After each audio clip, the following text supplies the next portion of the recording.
बाली बाऊ मरिया दोनों भैया की धनुष कैसे टूटी ललन से।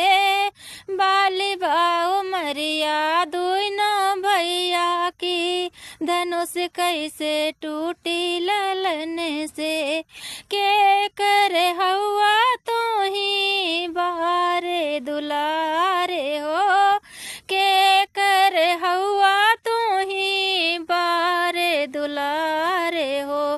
के कर पुत्र रामैया धनुष कैसे टूटे ललन से। के कर पुत्र रामैया धनुष कैसे टूटे ललन से। कौशल्या कहाई हम बारे दुलारे हो।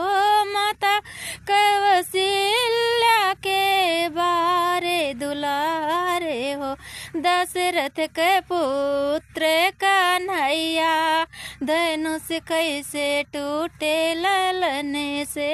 दशरथ के पुत्र कन्हैया धनुष कैसे टूटे ललन से। राजा जनक जी प्रण एक ठाने हो। राजा जनक जी प्रण एक ठाने हो। जे यही धनुष का नव खंड